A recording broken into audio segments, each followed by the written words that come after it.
എൻ്റെ പ്രിയപ്പെട്ടവരെ, കൃപാസനം മരിയൻ ഉടമ്പടി ധ്യാനത്തിന് പ്രധാനമായും 2 ഘടകങ്ങളാണ് ഉള്ളത്. ഈ 2 ഘടകങ്ങളെക്കുറിച്ച് നിങ്ങൾക്കൊരു ധാരണ കിട്ടിയാൽ ഉടമ്പടി ഓട്ടോമാറ്റിക്കായിട്ട് വർക്ക് ചെയ്യും. അതിലൊരു ഘടകം എന്ന് പറയുന്നത് അറിവിൽ അധിഷ്ഠിതമായ ആധ്യാത്മികതയാണ്. രണ്ടാമത് അനുഭവത്തിൽ അധിഷ്ഠിതമായ ആധ്യാത്മികത. ഈ 2 കാര്യങ്ങളും അതിൻ്റെ പ്രൊപ്പോർഷണലായിട്ടുണ്ടായാൽ മാത്രമേ നമുക്ക് സർവൈവ് ചെയ്യാൻ പറ്റത്തുള്ളൂ. അല്ലെങ്കിൽ ഒരു ഷോർട്ട് ടൈമിന് ആധ്യാത്മിക ആചരിച്ച് നമ്മൾ അവസാനിപ്പിക്കാം. ഇത് തുടരണമെങ്കിൽ 2 കാര്യവും 50-50 എങ്കിലും വേണം. ഒന്ന്, അറിവിൽ അധിഷ്ഠിതമായ ആധ്യാത്മികതയെക്കുറിച്ച്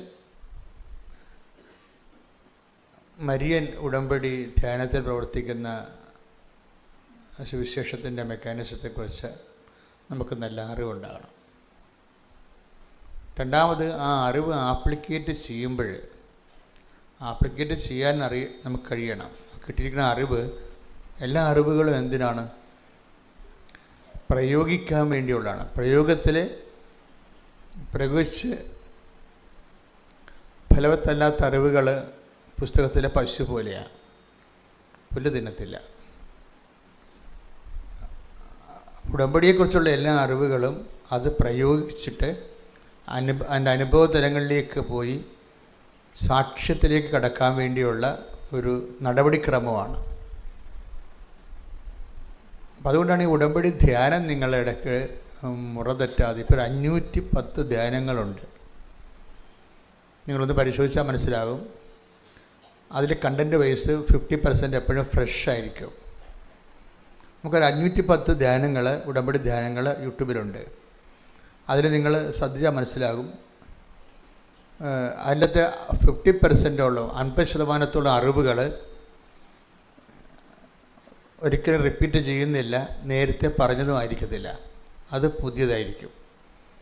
ദാറ്റ് മീൻസ് 510ഓളം ഫ്രഷ് നോളജ്, പുതിയ ജ്ഞാനങ്ങൾ ഈ ധ്യാനത്തിലുണ്ട്. അതുകൊണ്ടാണ് നിങ്ങൾ ധ്യാനം കേൾക്കുമ്പോൾ സാധാരണ ധ്യാനം കേട്ടിട്ട് നമ്മുടെ ഭക്തി വർദ്ധിപ്പിക്കുകയോ വിശ്വാസം വർദ്ധിപ്പിക്കുകയോ ചെയ്യുന്നതിനേക്കാൾ ഉപരി ഇത് പ്രയോഗിച്ച് സാക്ഷ്യത്തിലേക്ക് പ്രവേശിക്കാൻ വേണ്ടിയുള്ള ടെക്നിക്കൽ നോളജാണ് പലപ്പോഴും ഉടമ്പടി ധ്യാനത്തിൽ ഞങ്ങൾക്ക് ലഭിക്കുന്നത്.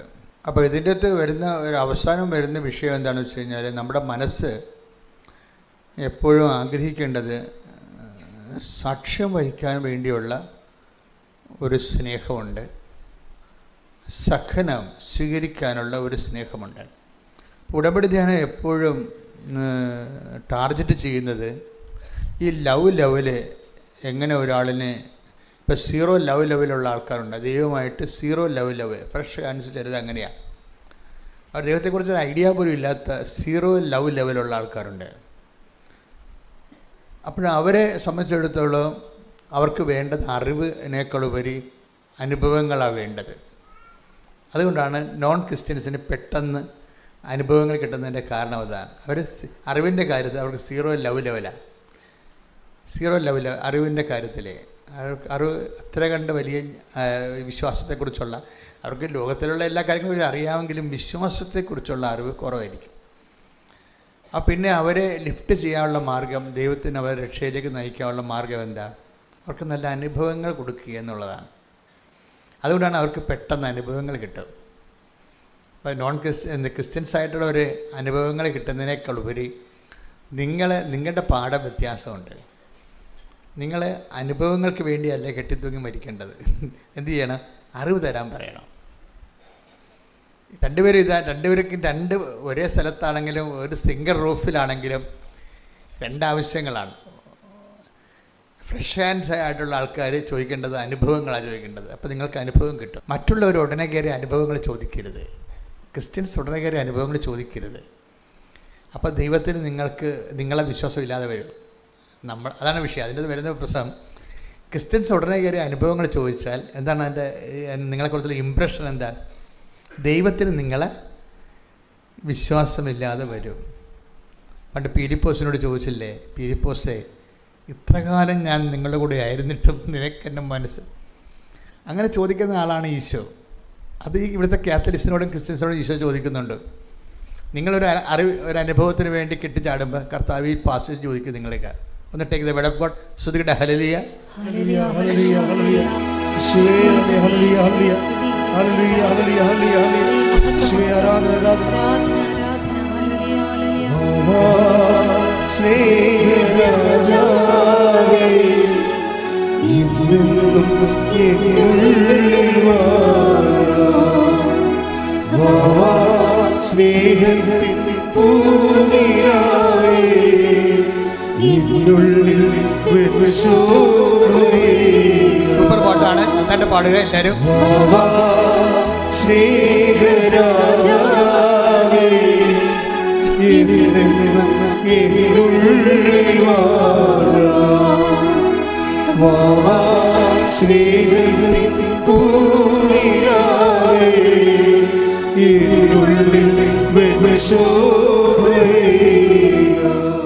യോഹന്നാൻ 14:8-9 തിരുവചനങ്ങൾ. യോഹന്നാൻ 14:8-9 തിരുവചനങ്ങളാണ്. ഫിലിപ്പോസ് പറഞ്ഞു, കർത്താവേ, പിതാവിനെ ഞങ്ങൾക്ക് കാണിച്ചു തരിക,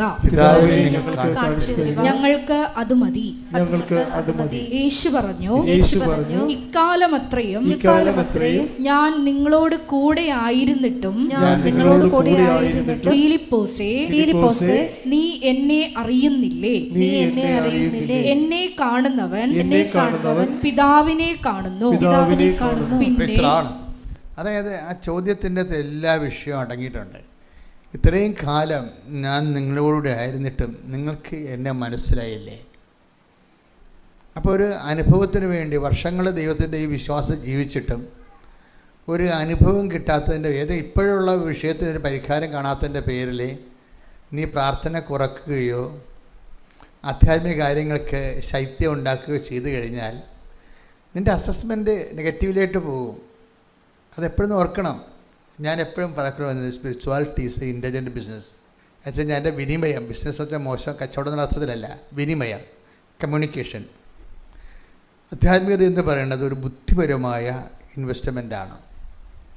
എന്താ കാരണം വെച്ച് കഴിഞ്ഞാൽ നമ്മൾ ദൈവത്തോടാണ് ഈ വിഷയത്തിൽ ഒരു അഭിമുഖത്തിന് സമയം കുറിക്കണത്. അപ്പോൾ ദൈവമായിട്ടുള്ള ഈ വിനിമയത്തിൽ വളരെ സൂക്ഷിച്ച് സംസാരിക്കണം.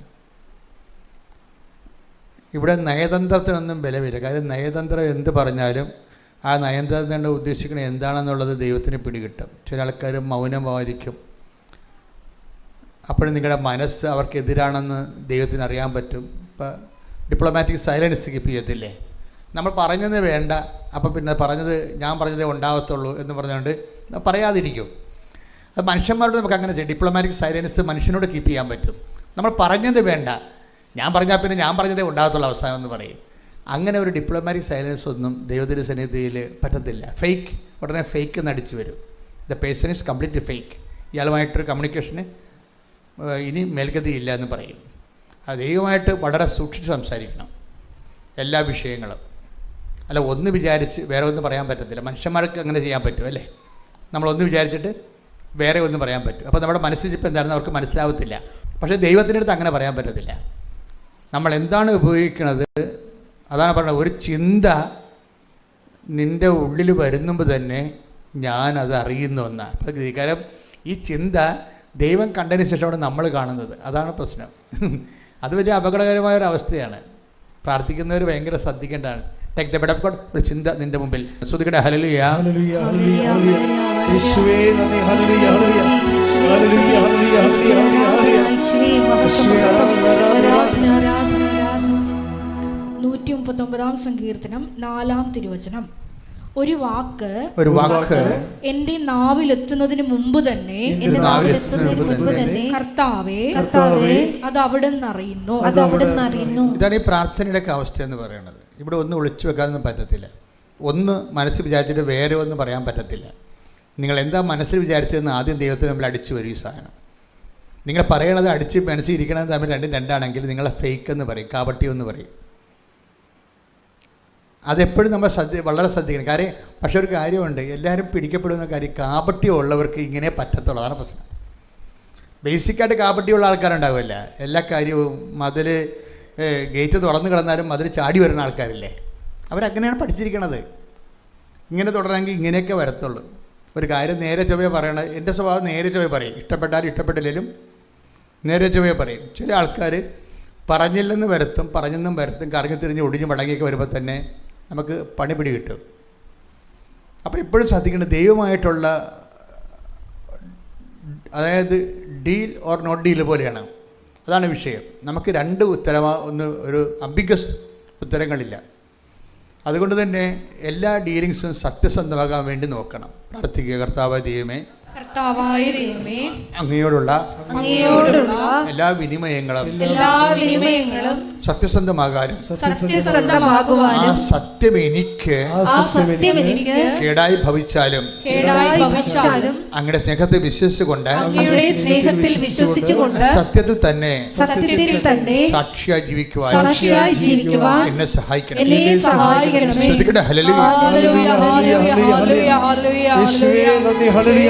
സഹിച്ചും വചനം പാലിച്ചു മുന്നേറുവാൻ ഈ ആരാധനയിലൂടെ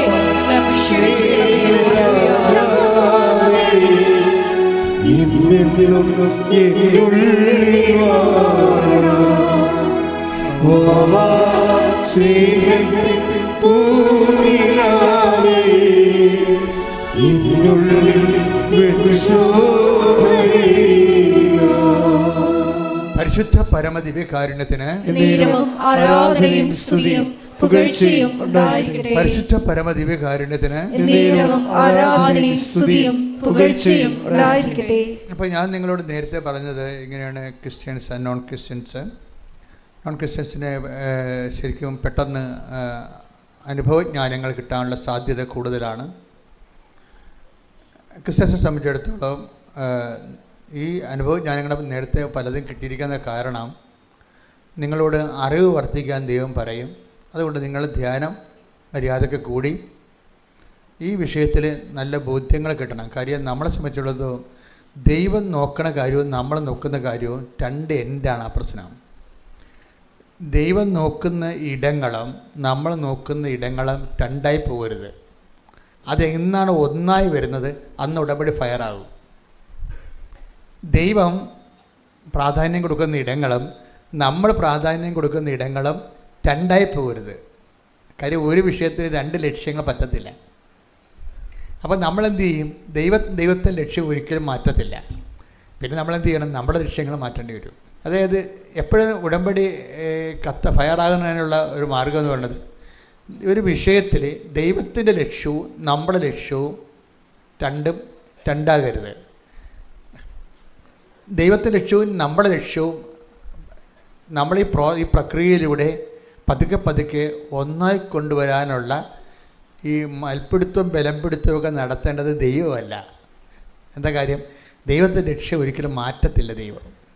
കാര്യം മാറ്റത്തിന് വിധേയമല്ലാത്തതുകൊണ്ട് മാറ്റത്തില്ല. പിന്നെ അപൂർവം വല്ല മോസസിനെ പോലെയുള്ള ആൾക്കാർ നീ പറഞ്ഞ കാര്യവും തൽക്കാലത്തേക്ക് ഞാൻ മാറ്റി വെച്ചിരിക്കണമെന്ന് ദൈവം പറയും. അത് അത്രയും ഇൻവെസ്റ്റ്മെൻറ്റ് മോസസിന് ഉള്ളതുകൊണ്ട് ജനങ്ങളെല്ലാം ഈ മനുഷ്യനെ ചവിട്ടി കീറി ദൈവത്തിന് വേണ്ടി ആ മനുഷ്യൻ ഒരു പിണമായി മാറിയതൊക്കെ ദൈവം കണ്ണു നിറഞ്ഞ് കണ്ട കാഴ്ചകളാണ്. അതുകൊണ്ടാണ് മോസസിന് ഭയങ്കര ഇൻവെസ്റ്റ്മെൻറ്റാണ്. നമുക്ക് ഇൻവെസ്റ്റ്മെൻ്റ് ഉണ്ടെങ്കിൽ ചിലപ്പോൾ നമ്മളൊരു കാര്യം പറഞ്ഞാൽ ദൈവം അപ്പം തന്നെ അത് ചേഞ്ച് ചെയ്ത് തരും നമുക്ക്. പക്ഷെ അവിടെ ഒരു പ്രോബ്ലം ഇൻവെസ്റ്റ്മെൻറ്റാണ്. കാരണം ദൈവഹിതം ഏറ്റെടുത്ത് നാട്ടുകാരുടെ ചവിട്ട് പിടിയും മേടിച്ച് വീട്ടുകാരിലെ ഒറ്റപ്പെടുത്തലെ കിട്ടി ഇൻവെസ്റ്റ്മെൻറ്റ് വർദ്ധിപ്പിക്കണം. അതും ഒരു നിക്ഷേപ സാധ്യതയാണ്. ഞാൻ പറഞ്ഞാൽ മനസ്സിലായില്ലേ? ദൈവതിരുസന്നിധിയിൽ നിക്ഷേപമെന്ന് ഈശോ പറയും. ആ വാക്ക് ഈശോ ഉപയോഗിക്കണം 12:21 തോന്നുന്നത്. നിക്ഷേപം എന്നുള്ള വാക്കാണ് ഉപയോഗിക്കുന്നതിന്. സ്വർഗത്തിൽ നിങ്ങൾക്ക് നിക്ഷേപം ഉണ്ടാകാൻ ശ്രദ്ധിക്കാൻ. Take the word of God. ശ്രുതികട ഹല്ലേലൂയ ഹല്ലേലൂയ ഹല്ലേലൂയ ഹല്ലേലൂയ യേശുവേ നന്ദി. ഹല്ലേലൂയ ഹല്ലേലൂയ ഹല്ലേലൂയ ഹല്ലേലൂയ യേശുവേ ആരാധന ആരാധന യേശുവേ നന്ദി മഹത്വം മഹത്വം മഹത്വം ഹല്ലേലൂയ ആരാധന ആരാധന യേശുവേ ആരാധന ആരാധന ആരാധന യേശുവേ ആരാധന. മത്തായി 6:19-20 തിരുവചനങ്ങൾ. മത്തായി 6:19-20. ഭൂമിയിൽ നിക്ഷേപം കരുതി വെക്കരുത്, ഭൂമിയിൽ നിക്ഷേപം കരുതി വെക്കരുത്. തുരുമ്പും കീടങ്ങളും അവ നശിപ്പിക്കും, തുരുമ്പും കീടങ്ങളും അവ നശിപ്പിക്കും. കള്ളന്മാർ തുരന്ന് മോഷ്ടിക്കും, കള്ളന്മാർ തുരന്ന് മോഷ്ടിക്കും. എന്നാൽ സ്വർഗത്തിൽ നിങ്ങൾക്കായി നിക്ഷേപങ്ങൾ കരുതി വെക്കുക. നിക്ഷേപങ്ങൾ കരുതി വെക്കുക. ഇതിന്റെ വിഷയം എന്ന് പറയുന്നത് എന്താ പറഞ്ഞിരിക്കുന്നത്? സ്വർഗത്തിൽ നിങ്ങൾക്കായി നിക്ഷേപങ്ങൾ കരുതി വെക്കുക. അപ്പോൾ നിങ്ങൾ ഓർക്കുന്ന സ്വർഗം എന്ന് പറഞ്ഞാൽ ഏതാണ്ട് തട്ടുംപുറത്തുള്ള മുകളിലുള്ള പരിപാടിയാണ്. അവിടെ എങ്ങനെ കൊണ്ടുപോയി എന്തോ നിക്ഷേപിക്കണേ, ഇങ്ങനെയുള്ള ചിന്ത ഒന്നും വേണ്ട. സ്വർഗം എന്ന് പറയുന്നത് കർത്താവിൻ്റെ മനസ്സാണ്. കർത്താവിൻ്റെ മനസ്സിൽ നിനക്ക് വേണ്ടി നിധി സൂക്ഷിക്കാൻ പറഞ്ഞിരിക്കുകയാണ്. മനസ്സിലായില്ലേ? കർത്താവിൻ്റെ മനസ്സാണ് സ്വർഗം. അവിടെ എന്താണ് നിന്നെക്കുറിച്ചുള്ള ഓർമ്മകളൊക്കെ ഉള്ള എവിടെയാണ്? കർത്താവിൻ്റെ മനസ്സിലാണ്. അതാണ് നമ്മുടെ സ്വർഗം. ഈശോയുടെ മനസ്സിൽ നമുക്ക് നിക്ഷേപം ഉണ്ടാകണം. മോസസിനൊക്കെ ഉണ്ടായ ഗുണമെന്ന്, നീ ഈ പറഞ്ഞ കാര്യവും ഞാൻ ചെയ്തു തരും. Take the word of God. സ്തുതിക്കട്ടെ. ഹല്ലേലൂയ, ഹല്ലേലൂയ, ഹല്ലേലൂയ, ഹല്ലേലൂയ. നന്ദി, ഹല്ലേലൂയ, ഹല്ലേലൂയ, ഹല്ലേലൂയ, ഹല്ലേലൂയ, ഹല്ലേലൂയ, ഹല്ലേലൂയ. പുറപ്പാട് 33:17. പുറപ്പാട് 33:17. കർത്താവ് മോശയോട് പറഞ്ഞു, പറഞ്ഞു, നീ ആവശ്യപ്പെട്ട ഈ കാര്യവും ഞാൻ ചെയ്യും. എന്തെന്നാൽ നീ എന്റെ പ്രീതി നേടിയിരിക്കുന്നു, നിന്നെ എനിക്ക് നന്നായി അറിയാം. എപ്പോഴും ഞാൻ നിങ്ങളോട് പറഞ്ഞല്ലോ, ഇതൊരു സർട്ടിഫിക്കറ്റ്, ദൈവം കൊടുക്കുന്ന ഒരു സർട്ടിഫിക്കറ്റാണ്. ഒരു സർട്ടിഫിക്കറ്റിൽ കൊടുത്തിട്ട് പറയും എന്താണ്? നീ എൻ്റെ പ്രീതി നേടിയിരിക്കുന്നു. അപ്പോൾ ദൈവത്തിൽ നമുക്ക് നേടാൻ പറ്റുന്ന ഏറ്റവും ബെസ്റ്റ് സംഭവം എന്താണ്? കൃപയാണ്. അതാണ് പ്രീതി എന്ന് പറഞ്ഞത്, പ്രസാദം. നീ എൻ്റെ പ്രസാദം നേടിയിരിക്കുന്നു. കാര്യം എന്താണ്? എനിക്ക് നിന്നെ നന്നായി അറിയാം. അതാണ് വിഷയം. നന്നായി അറിയാമെന്ന് പറഞ്ഞത് ഈ മോസസും അഹ്റോനും തമ്മിലുള്ള, മോസസിൻ്റെ വൈഫും മോസസുമായിട്ട് തമ്മിൽ ഈ മോസസിൻ്റെ അടുത്ത് ഒത്തിരി ആൾക്കാർ വരികയും അങ്ങേരുടെ സമയം മുഴുവനും ഇങ്ങനെ ജനങ്ങൾക്ക് വേണ്ടി ചെലവഴിക്കുകയും കുടുംബത്തിൽ ഭയങ്കര പ്രശ്നങ്ങളുണ്ടായി. അപ്പോൾ നീ ഇതിനകത്ത് വലിയ കേമത്തൊന്നും കാണിക്കേണ്ട കാര്യമില്ല, ഇങ്ങനെ മനുഷ്യരെ കൈകാര്യം ചെയ്യാനൊക്കെ എനിക്കും അറിയാമെന്നൊക്കെ പറഞ്ഞ് ഈ മോസസിൻ്റെ വൈഫ് ഭയങ്കര ശണ്ട ഉണ്ടാക്കി. അതിൻ്റെ അകത്ത് ജത്രോയുടെയും ഒക്കെ സപ്പോർട്ടുണ്ട്, ബാക്ക് സപ്പോർട്ടുണ്ട് ഈ അമ്മായിയപ്പൻ്റെയൊക്കെ. അപ്പം ഇങ്ങനെ ചില കുടുംബത്തിൽ തന്നെ മോസസ് ഇങ്ങനെ ഒറ്റപ്പെട്ടു പോകും. പിന്നെ പബ്ലിക്കായിട്ടും താൻ ആർക്ക് വേണ്ടിയാണ് നിന്നത്, ആ ജനത മോസസിനെ ഇങ്ങനെ അവർക്ക് വിശപ്പും പട്ടിണിയൊക്കെ വന്നപ്പോൾ അത് മോസസ് ഇങ്ങനെ വഴി നടത്തുന്നത് തെറ്റായതുകൊണ്ടാണെന്ന് മനസ്സിലാക്കിയിട്ട് ഈ ജനങ്ങളെല്ലാം ഇവനെതിരെ നിൽക്കും, ജനങ്ങളെല്ലാം മോസസിനെതിരെ നിൽക്കും. പക്ഷേ ദൈവത്തിൻ്റെ ഒരു വഴികളിലൂടെ മോസസിന് പോകാൻ പറ്റത്തുള്ളൂ. അപ്പോൾ ഈ ജനങ്ങളിൽ നിന്ന് ചവിട്ടക്കുത്തുമൊക്കെ മേടിക്കുന്നത് ദൈവത്തിന് വേണ്ടിയാണ്. അതിൻ്റെ പേരിൽ ദൈവത്തിൻ്റെ ഇടയ്ക്ക് ഈ കാണ്ട് മോസസിലും കാണിച്ചിട്ടില്ല. അതാണ് മോസസിൻ്റെ ഒരു വിജയം. നിങ്ങളെപ്പോഴും നന്നായി ശ്രദ്ധിക്കണം. നിങ്ങൾ സഹിച്ച സഹനങ്ങളൊക്കെ ഞാൻ അങ്ങനെ സഹിച്ചു ഇങ്ങനെ സഹിച്ചു എന്നൊക്കെ പറഞ്ഞുകൊണ്ട് ഈ സഹനത്തിൻ്റെ കാർഡ് ദൈവത്തെ കാണിച്ച് വരട്ടരുത്. അത് ദൈവത്തിൻ്റെ കയ്യിലിരിക്കുന്ന കാര്യങ്ങളാണ്. നിങ്ങൾക്കറിയാമല്ലോ, എല്ലാ കാര്യവും ദൈവത്തെ പറഞ്ഞ് ബോധ്യപ്പെടുത്തിയിട്ട് നമ്മൾ ക്ലെയിം ഉണ്ടാക്കരുത്. മോസസിൻ്റെ സഹനങ്ങളെക്കുറിച്ച് എടുത്ത് ജനങ്ങൾ മോസസിനെ വെറുക്കണതും ഉപദ്രവിക്കുന്നതായിട്ട് ഭാഗങ്ങൾ അത് കേൾക്കേണ്ടതാണ് നിങ്ങളെ. അപ്പോൾ ഒരിക്കലും മോസസ് കംപ്ലൈൻറ്റ് ചെയ്യത്തില്ല. എന്നിട്ട് പറയും മോസസിനെ പോലെ സൗമ്യനായിട്ട് ആരും ഇല്ലായിരുന്നു എന്നൊക്കെ പറയും ബൈബിൾ അങ്ങനെ ആർക്കും ഗുഡ് സർട്ടിഫിക്കറ്റ് കൊടുക്കത്തില്ല. പക്ഷേ എന്നാലും മോസസിന് ഭയങ്കരമായി മോസസ് പറയും ഭൂമിയിലെ മോസസിനെ പോലെ സൗമ്യനായിട്ട് ആരും ഇല്ലായിരുന്നൊക്കെ പറയും. അപ്പം വ്യക്തിപരമായിട്ട് ഇയാളുടെ ഇൻവെസ്റ്റ്മെൻറ്റ് ഭയങ്കരമാണ്. ജനങ്ങൾ ചവിട്ടിക്കൂട്ടുമ്പോഴും വീട്ടിൽ തീകത്തുമ്പോഴും പൊള്ളുമ്പോഴും ഈ മനുഷ്യൻ പൊള്ളുന്ന കാര്യമോ ജനങ്ങളെ മുറിപ്പെടുത്തിയ കാര്യമോ ദൈവത്തോട് പറയത്തില്ല. എന്നിട്ട് ചിരിച്ചതുപോലെ തന്നെ ദൈവം പറഞ്ഞ കാര്യങ്ങൾ ചെയ്തു തീർക്കും. അതാണ് പറയണത്, അവനെപ്പോലെ സൗമ്യൻ ആരും ഇല്ലെന്ന്. സൗമ്യത എന്ന് പറയണത് എന്താണെന്ന് ചോദിച്ചാൽ മോസസ് കാണിച്ചതാണ് സൗമ്യത. നമ്മൾ പറയണതല്ല. എന്താണ് സൗമ്യത എന്ന് വെച്ചാൽ മോസസ് ദൈവത്തിൻ്റെ മുമ്പിൽ നിന്ന ഈ ആധ്യാത്മിക ജീവിതം എന്ന് പറയുന്നത് ഒരു നിലപാടാണ്. അത് പഴയ നിയമത്തിൻ്റെ ഏറ്റവും വലിയ ഭാവം മോസസാണ്. കുറച്ചുകൂടി ഹല്ലേലൂയ. സംഖ്യ പുസ്തകം 12-ാം അധ്യായം 1 മുതലുള്ള തിരുവചനങ്ങൾ. സംഖ്യ 12:1. മോശയുടെ ഭാര്യയായ മോശയുടെ ഭാര്യയായ കുഷ്യസ്ത്രീയെ പ്രതി കുഷ്യസ്ത്രീയെ പ്രതി മിരിയാമും അഹറോനും അവനെതിരായി സംസാരിച്ചു. കർത്താവ് മോശ വഴി മാത്രമാണോ സംസാരിച്ചിട്ടുള്ളത്? ഞങ്ങളിലൂടെയും സംസാരിച്ചിട്ടില്ലേ എന്ന് അവർ ചോദിച്ചു. കർത്താവ് അത് കേട്ടു. മോശ ഭൂമുഖത്തുള്ള എല്ലാ മനുഷ്യരിലും വെച്ച് സൗമ്യനായിരുന്നു. അതിന്റെ വിഷയം എന്ന് പറഞ്ഞാൽ അതായത് മോസസിന്റെ പാളയത്തിൽ പടയാണ്. ഭാര്യയും ബന്ധുക്കളും വീട്ടിലുള്ള ആൾക്കാരും എല്ലാം മോസസിനെതിരെ വരികയാണ്. എന്നിട്ട് ഇവരുടെ വർത്തമാനങ്ങളെല്ലാം, പക്ഷെ മോസസ് ദൈവത്തോട് പറയത്തില്ല, എനിക്ക് വീട്ടിൽ പ്രശ്നമാണെന്നുള്ള കാര്യം പറയത്തില്ല. ദൈവം പറഞ്ഞ കാര്യങ്ങളെല്ലാം ഇങ്ങനെ കണ്ണ് നിറഞ്ഞുകൊണ്ടിരിക്കുമ്പോഴും ചിരിച്ചുകൊണ്ട് ചെയ്തുകൊണ്ടിരിക്കും. അതാണ് വിഷയം. കണ്ണ് നിറഞ്ഞിരിക്കുമ്പോഴും ശരീരം വേദനിച്ചിരിക്കുമ്പോഴും സൗമ്യത കൈവിടാതെ ദൈവം പറഞ്ഞ കാര്യങ്ങൾ ചെയ്യും. പക്ഷെ മോസസിനെ കുറിച്ച് വീട്ടിൽ പറഞ്ഞ കാര്യങ്ങളൊന്നും മോസസ് ദൈവത്തോട് പറയത്തില്ല. പക്ഷേ വചനം എന്താ പറയണത്? മോസസ് പറഞ്ഞില്ലെങ്കിലും കർത്താവ് അത് കേട്ടെന്നാണ്. അതാണ് വിഷയം. അപ്പം നമ്മൾ ഒത്തിരി പറയാൻ നടക്കരുത്. പെയ്ത് പെറുക്കി നമ്മളെപ്പോഴും ഓർത്തേക്കണം, നമ്മൾ ദൈവത്തിൻ്റെ വചനത്തിന് വേണ്ടിയും വിശ്വാസത്തിന് വേണ്ടിയും ഒക്കെ അനുഭവിക്കുന്ന കാര്യങ്ങൾ. ഇപ്പോൾ പത്രം കൊണ്ടുപോകുമ്പോൾ നിങ്ങളെ അവർ തെറി വിളിക്കും, തോന്നിവാസം പറയും. വീട്ടിൽ തന്നെ ആങ്ങളെ പറയും, നിനക്ക് തലക്ക് പ്രാന്താണ്, 10 രൂപ നടക്കുകയാണ്, വേറെ പണിയൊന്നും ഇല്ലെന്ന്. അപ്പം നിങ്ങളുടനെ അവിടെ കടുത്തേക്ക് കയറാൻ നിൽക്കുകയോ വിശ്വാസത്തിന് വേണ്ടി നീ സഹിച്ച സഹനങ്ങളിൽ കർത്താവിൻ്റെ അടുത്ത് അത് ബാർഗെയിൻ ചെയ്ത് ക്ലെയിം ആക്കുകയോ ഒന്നും ചെയ്യരുത്. അല്ല, കാണേണ്ട പാട്ടിൽ കാണുകയും അക്കൗണ്ട് ആകേണ്ട ഫലത്ത് അക്കൗണ്ട് ആകുകയും ചെയ്യുന്നുണ്ട്. മോശത്തിനെ കണ്ടാൽ പഠിക്കേണ്ടത്. പ്രത്യേകിച്ച് സഹനങ്ങളെക്കുറിച്ച് അത് ഷെയർ ചെയ്യാനുള്ളതല്ല എന്നാണ് വചനത്തിൻ്റെ ഒരു നിലപാട്. ദൈവത്തിന് വേണ്ടി ഏറ്റെടുക്കുന്ന സഹനങ്ങൾ അത് ഷെയർ ചെയ്യാനുള്ളതല്ലെന്ന് മനസ്സിലായ? അതാണ് അമ്മയും അങ്ങനെയാണ് ഹൃദയത്തിൽ സംഗ്രഹിച്ചെന്ന് പറഞ്ഞത്. തന്നോട് തന്നെ പറഞ്ഞതാണ്, അല്ലാതെ നാട്ടുകാരോട് പറഞ്ഞതല്ല വിഷയം. നമ്മുടെ പല ഈ ഇന്ധന ചോർച്ചയും സംഭവിക്കുന്നത് അങ്ങനെയാണ്. പ്രസാദപര ചോർച്ച സംഭവിക്കുന്നത് നമ്മൾ അനുഭവിച്ച കാര്യങ്ങൾ നാട്ടുകാരോട് പറയും, വീട്ടുകാരോട് പറയും. പക്ഷേ ദൈവത്തിന് വേണ്ടി സഹിച്ച കാര്യങ്ങളാ, അല്ലെങ്കിൽ ദൈവത്തിൻ്റെ വചനങ്ങൾ ജീവിക്കുന്നതിന് വേണ്ടി നമ്മൾ സഹിച്ച കാര്യങ്ങളാ, എനിക്കങ്ങനെ സംഭവിച്ചു, എന്നോട് അങ്ങനെ ചെയ്തു, അവരിങ്ങനെ പറഞ്ഞു എന്നൊക്കെ പറഞ്ഞു കഴിഞ്ഞാൽ വരാൻ പോണത് ഇന്ധനച്ചോർച്ച വരും. വിമാനങ്ങൾക്ക് ഇന്ധനച്ചോർച്ച എന്ന് പറയത്തില്ലേ, നിലത്തിറക്കിയെന്ന് പറഞ്ഞിട്ടില്ലേ? അതാണ് സംഭവിക്കുന്നത്. വിമാനങ്ങൾക്ക് ഇന്ധനച്ചോർച്ച വന്നാൽ നിലത്തിറക്കിയെന്ന് കണ്ട വിമാനത്താവളത്തിൽ ഇറക്കേണ്ടി വരും. മനസ്സിലായി? അതുപോലെയാണ് നമ്മൾക്ക് ഇന്ധനച്ചോർച്ച, കൃപാവര ചോർച്ച സംഭവിക്കരുത്. കൃപാവര ചോർച്ച സംഭവിക്കുകയാണത്. അപ്പം നമ്മൾ ദൈവത്തിന് വേണ്ടി സഹിച്ച സഹനങ്ങളൊക്കെ മറ്റുള്ളവരോട് പറഞ്ഞ് അവരുടെ ഒരു സഹായ അനുഭൂതി വാങ്ങിച്ചു കഴിഞ്ഞാൽ ഇന്ധനച്ചോർച്ച ചെയ്യും. പരിശുദ്ധാത്മാവ് അമ്മയോട് പറഞ്ഞ ഒരു കാര്യം, മറിയം സൂക്ഷിക്കണം, ഇതിനകത്ത് ഒത്തിരി പ്രശ്നങ്ങളുള്ള ഒരു മേഖലയിലൂടെയാണ് നിൻ്റെ സുവിശേഷ സാക്ഷ്യം പോകുന്നത്. അതുകൊണ്ട് നിനക്ക് ആരും ഇല്ലാത്തപ്പോൾ ഇത് പറഞ്ഞെങ്കിൽ ആരോടെങ്കിലും പറഞ്ഞാൽ ഒരു ആശ്വാസം കിട്ടും.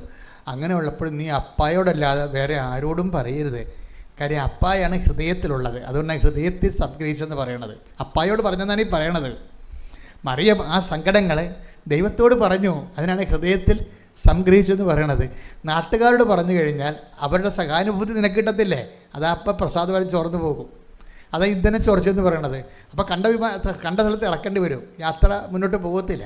പ്രാർത്ഥിക്കുക. കർത്താവായ ദൈവമേ, അങ്ങയുടെ വചനം പാലിക്കുവാൻ സുവിശേഷ സാക്ഷ്യത്തിനായി ഞാൻ ഏറ്റെടുക്കുന്ന സഹനങ്ങള് നിന്നോടുള്ള സ്നേഹത്തിന്റെ വിഷയമായതിനാൽ നിന്നോട് മാത്രം ഷെയർ ചെയ്യാൻ പരിശുദ്ധ അമ്മയെപ്പോലെ എന്നെ അഭ്യസിപ്പിക്കണമേ. അതായത് ഇപ്പൊ ഈശോ ഒരിക്കൽ പറഞ്ഞില്ലേ, ഈശോ എന്താ പറഞ്ഞത്? അതായത് സ്നേഹിതന് വേണ്ടി അല്ലേ, 15:13 യോഹന്നാൻ 15:13 ശ്രുതികട്ടെ. ഹല്ലേലൂയ. യോഹന്നാൻ 15:13 സ്നേഹിതർക്ക് വേണ്ടി ജീവൻ അർപ്പിക്കുന്നതിനേക്കാൾ വലിയ സ്നേഹം ഇല്ല. ഇത് ഈശോ ചുമ്മാ അതായത് വേറെ ഒരു കാര്യമായിട്ട് നിന്ന്. ഇപ്പം ഞാനൊരു കാര്യം ചോദിക്കട്ടെ, ഈ നല്ല സമറിയക്കാരനെ ആ കഥ നിങ്ങൾക്ക് അറിയാവില്ല, ലുക്ക 10 അധ്യായത്തിലുള്ള 10-ാം അധ്യായത്തിലുള്ള ആ കഥയിൽ എന്താ പറയണത്? നല്ല സമരിയക്കാരൻ അയാൾ ഒരു മനുഷ്യൻ ജെറുസലേമിൽ നിന്ന് ജെറിക്കോയിലേക്ക് പോകുന്ന വഴിക്ക് കള്ളന്മാരുടെ കയ്യിൽ അകപ്പെട്ടു. അതിനെ മൃതപ്രായനാക്കി പൈസ അടിച്ചു മാറ്റി. അപ്പോൾ ഒരു സമരിയക്കാരൻ വന്ന് ഇയാളെ എണ്ണയും വീഞ്ഞ് ഒഴിച്ച് വ്രണങ്ങളെല്ലാം കഴുകി കഴുതപ്പുറത്ത് കയറ്റി സത്തത്തിൽ കൊണ്ടുപോയി പരിചരിച്ചതാണ് സംഭവം. അപ്പോൾ അതിൻ്റെ കൂടെ പറയാൻ പറ്റുന്നൊരു കഥയാണ് സ്നേഹത്തിന് വേണ്ടി ജീവൻ പരിഹരിക്കുന്നതിനേക്കാൾ വലിയ സ്നേഹമില്ല എന്ന് വേണേൽ പറയാം. അവിടെ അത് പറയാനായിട്ടില്ല. എന്നാലും ആ ഒരു സിറ്റുവേഷനിൽ പറയാൻ പറ്റിയൊരു വാചകമാണ്. കാര്യം സ്നേഹത്തെക്കുറിച്ചാണ് ഈശോ സംസാരിക്കുന്നത്. പക്ഷേ ഈശോയുടെ ഉള്ളിൽ നടക്കുന്ന ആന്തരിക വ്യാപാരങ്ങളുടെ ഭാഗമായിട്ടാണ് ഇത് പറഞ്ഞിരിക്കുന്നത്. ആന്തരിക വ്യാപാരം പുറത്ത് നടന്നൊരു സംഭവത്തിൻ്റെ ഭാഗമായിട്ടല്ല ഈ 15-10 ഒന്നൊരു വായിച്ച്, അതിൻ്റെ മുകളിലും താഴെ ഒന്ന് വായിച്ച് 15-12 15-14 വായിച്ച് ശ്രദ്ധിക്കട്ടെ. ഹല്ലേലൂയ. യോഹന്നാൻ 15-12 മുതലുള്ള തിരുവചനങ്ങൾ. ഇതാണ് എൻ്റെ കൽപ്പന, ഞാൻ നിങ്ങളെ സ്നേഹിച്ചതുപോലെ നിങ്ങളും പരസ്പരം സ്നേഹിക്കണം. ഇതിന് പറയണ 15-13 പറയണ എന്താണ്? സ്നേഹിതർക്ക് വേണ്ടി ജീവൻ അർപ്പിക്കുന്നതിനേക്കാൾ വലിയ സ്നേഹം ഇല്ല. ഞാൻ നിങ്ങളോട് കൽപ്പിക്കുന്നത് നിങ്ങൾ ചെയ്യുന്നെങ്കിൽ നിങ്ങൾ എൻ്റെ സ്നേഹിതരാണ്. ഇതിന്റെ വിഷയം എന്ന് പറയുന്നത്, നമ്മൾ യേശുക്രിസ്തു നമ്മൾക്ക് വേണ്ടി ക്രൂശിക്കപ്പെട്ടതിന്റെ പിന്നിലെ എന്താണ് സത്യം എന്താണെന്ന് ഈശോ പറയാം. അതാണ് എന്താണ്? നിങ്ങൾ എൻ്റെ കൽപ്പനകൾ വായിച്ച് 15-12 വായിച്ച്. ഇതാണ് എൻ്റെ കൽപ്പന, ഞാൻ നിങ്ങളെ സ്നേഹിച്ചതുപോലെ നിങ്ങളും പരസ്പരം സ്നേഹിക്കണം. അപ്പോൾ നമ്മുടെ സബ്ജക്റ്റ് എന്താണ്? അതായത് 2 കാര്യങ്ങളാണ്. അറിവിൽ അധിഷ്ഠിതമായ ആധ്യാത്മികതയുണ്ട്, അനുഭവത്തിൽ അധിഷ്ഠിതമായ ആധ്യാത്മികതയുണ്ട്. ഈ അറിവിൽ അധിഷ്ഠിതമായ ആധ്യാത്മികതയാണ് ഇപ്പോൾ പറഞ്ഞുകൊണ്ടിരിക്കുന്നത്. പോയിന്റ് മിസ് ചെയ്യരുത് നിങ്ങൾ. അറിവിൽ അധിഷ്ഠിതമായ ആധ്യാത്മികതയിൽ എന്താ ഉള്ളത്? അതായത് ഈശോ നമ്മളെ ഈശോ പറഞ്ഞു നോക്കണത് എന്താണ്? ഞാനിങ്ങനെ ക്രൂശിക്കപ്പെടാനുള്ള കാരണവും നിങ്ങളുടെ പാപത്തിന് പരിഹാരം ചെയ്യാനുള്ള കാരണത്തിൻ്റെ എന്താ കാരണം? ഞാൻ നിങ്ങളെ സ്നേഹിക്കുന്നത് കൊണ്ടാണ്. അതാണ് വിഷയം. അപ്പോഴേ നമ്മളെ ഉടമ്പടിയിലൂടെ നേടിയെടുക്കേണ്ട ഒരു പ്രധാനപ്പെട്ട ലക്ഷ്യം എന്താണ്? സ്നേഹമാണ്. ശരിക്കും പറഞ്ഞാൽ മനസ്സിലായില്ലേ? ആരോടുള്ള സ്നേഹം? ഈശോ നമ്മളെ സ്നേഹിക്കുന്ന കാരണം എന്താ? ഈശോ നമ്മളെ സ്നേഹിക്കാനുള്ള കാരണം പിതാവ് ഈശോനെ സ്നേഹിക്കുന്നത് കൊണ്ടാണ്. അതാണ് എൻ്റെ അത് റെക്കറ്റ്. അതായത് അത് അറിയണമെങ്കിലുണ്ടല്ലോ, നിങ്ങൾ 10-17 എടുത്തേ.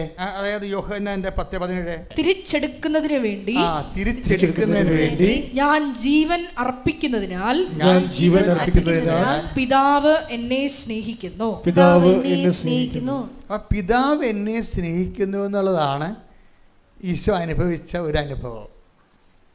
നിങ്ങൾ എന്ത് IELTS പാസ്സായാലും, ജപ്തി നടപടി മാറിയാലും, കുഞ്ഞുങ്ങളെ നിങ്ങൾക്ക് ഉണ്ടായാലും, നിങ്ങൾ കല്യാണം കഴിച്ചാലും, നിങ്ങളുടെ ലക്ഷ്യം എന്ന് പറയുന്നത് ദൈവത്തെ ലക്ഷ്യമായിട്ട് സിംഗിളായിരിക്കണം. നിങ്ങൾക്ക് പലപ്പോഴും ഈ വസ്തുവകളിൽ നേടിക്കഴിയുമ്പോൾ നിങ്ങളുടെ ലക്ഷ്യം അതിനകത്ത് തീരും. പറഞ്ഞു മനസ്സിലായില്ലേ? അത് എപ്പോഴും നമ്മൾ ശ്രദ്ധിക്കണം. ഉടമ്പടി ചെയ്യുന്ന ആൾക്കാർക്ക് പറ്റുന്ന ഒരു അബദ്ധം, അവിടെ നിയോഗങ്ങളാണ് അവിടെ ലക്ഷ്യം. പക്ഷേ ദൈവത്തിൻ്റെ ലക്ഷ്യം നിങ്ങളുടെ നിയോഗമല്ല. ദൈവത്തിൻ്റെ ലക്ഷ്യം എന്താ? അതായത് നിങ്ങൾ ദൈവത്തെ സ്നേഹിക്കുക എന്നുള്ളതാണ് ദൈവത്തിൻ്റെ ലക്ഷ്യം. അപ്പോൾ ഉടമ്പടിയുടെ എന്തിനാണ് ഉടമ്പടി എടുത്തതെന്ന് ചോദിച്ചു കഴിഞ്ഞാൽ എന്തെന്ന് പറയണം? നിങ്ങൾ എന്തെന്ന് പറയണം? ദൈവത്തെ. അതാണ് വിഷയം. അതാണ് ലക്ഷ്യം സിംഗിളാകണത്. അതായത് ഇതിൻ്റെ ഒബ്ജക്റ്റീവ് സിംഗിളായിരിക്കണം. 2 ആയിട്ട്. ഇപ്പോൾ ചില ആൾക്കാർ കാണത്തില്ലേ, ചില ആൾക്കാർ എൻ്റെ കണ്ണെ തൊട്ടൊന്ന് പ്രാർത്ഥിച്ച്, എന്ത് പറ്റി? എനിക്ക് ഡബിൾ വിഷനാണെന്ന്. ഒരാളെ 2 ആയിട്ട് കാണുമെന്ന്, ഒരാളെ 2 ആയിട്ട് കാണും. അതാണ് ഡബിൾ വിഷൻ. അപ്പോൾ അതുപോലെ നമ്മൾ ഈ 2 ആയിട്ട് കാണരുത്. നിങ്ങളെ ലക്ഷ്യം, നിങ്ങളുടെ നിയോഗത്തിൽ എഴുതിയിരിക്കുന്ന കാര്യങ്ങൾ ഒന്ന്, അതിനാണ് ഈ അമിത പ്രാധാന്യം കൊടുക്കുന്നത്. പക്ഷേ ദൈവം അതിന് അമിത പ്രാധാന്യം കൊടുക്കുന്ന കാഴ്ചപ്പാടല്ല. പിന്നെന്താണ് ഈ 10-17 സംഭവിക്കുന്നത്? കാര്യം ഒന്ന് വായിച്ചേ. 10-17. തിരിച്ചെടുക്കുന്നതിന് വേണ്ടി ഞാൻ ജീവൻ അർപ്പിക്കുന്നതിനാൽ പിതാവ് എന്നെ സ്നേഹിക്കുന്നു. അപ്പം പിതാവ് നമ്മളെ സ്നേഹിക്കുന്ന ഒരു വീക്ഷണ കോണുണ്ട്. പിതാവ് നമ്മളെ സ്നേഹിക്കണം. അതെന്താണ്? അതായത് തിരിച്ചെടുക്കുന്നതിന് വേണ്ടി ഞാൻ എൻ്റെ ജീവിതം സമർപ്പിക്കുന്ന കൊണ്ടാണ് പിതാവ് എന്നെ സ്നേഹിക്കുന്നത്. അപ്പം നമ്മൾ ദൈവത്തെ പ്രതി സ്നേഹിക്കുന്ന ഒരു വ്യക്തിയായാൽ എന്ത് ചെയ്യാൻ പറ്റും? നമ്മൾ ദൈവത്തെ പ്രതി മനുഷ്യരെയും ദൈവത്തിന് മനുഷ്യരുടെ മുമ്പിൽ ഒരു വിശ്വാസം ഉണ്ടാകാൻ വേണ്ടി ദൈവത്തോടെ സ്നേഹത്തെ പ്രതി നമ്മൾ സാക്ഷ്യം വഹിച്ച് ജീവിക്കുന്ന ഒരു വ്യക്തിയായി കഴിഞ്ഞാൽ ഓട്ടോമാറ്റിക്കലായിട്ട് പിതാവ് നമ്മളെ സ്നേഹിക്കും.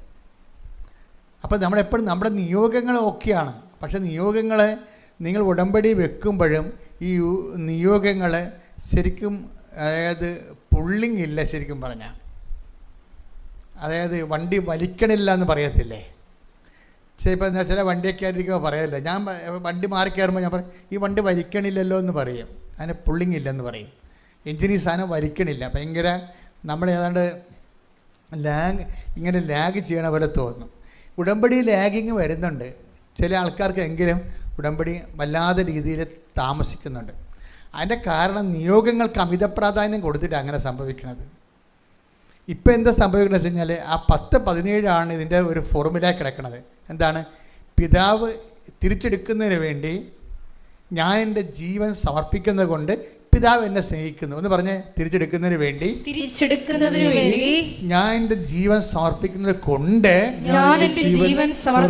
കൊണ്ട് പിതാവ് എന്നെ സ്നേഹിക്കുന്നു. അപ്പം പിതാവ് എന്നെ സ്നേഹിക്കുന്ന ഒരു ഗ്രൗണ്ടേ ഉള്ളൂ. അതെപ്പോഴും നമ്മൾ ശ്രദ്ധിക്കണം.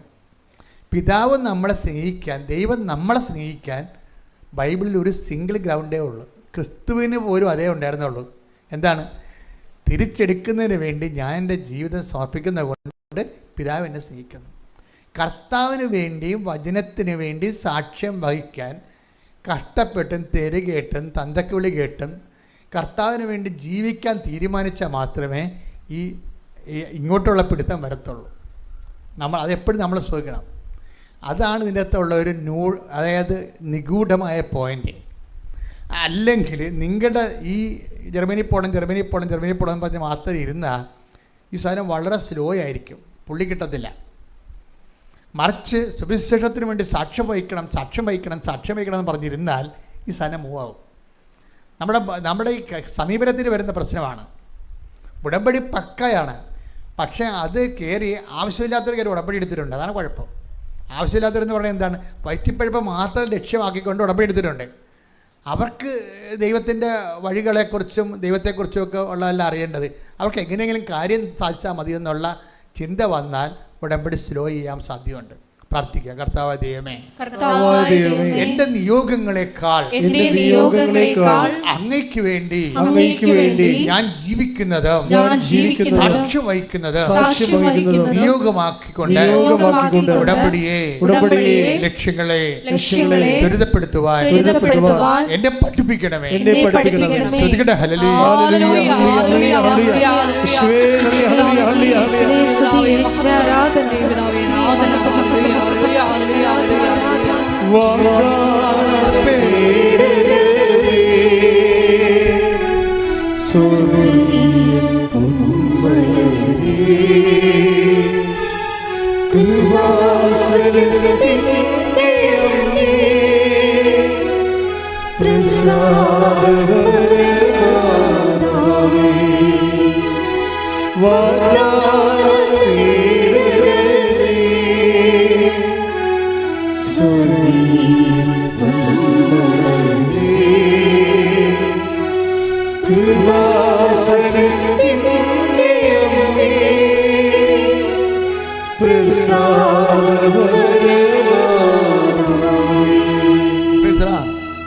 അതായത് ദൈവത്തിന് വേണ്ടി സാക്ഷ്യം വഹിച്ച് ജീവിക്കാൻ വേണ്ടിയുള്ളതിന് പ്രാധാന്യം കിട്ടിയാൽ ഉടമ്പടി ഓട്ടോമാറ്റിക്കലി ലിഫ്റ്റ് ചെയ്യും. എബിൻ്റെ സാക്ഷ്യം കുറിച്ച് ചെയ്യുന്ന ചങ്ങനാശ്ശേരി. ഇപ്പോൾ എബിൻ എന്ന് പറയുന്നത് above average കാത്തലിക്കാണ്.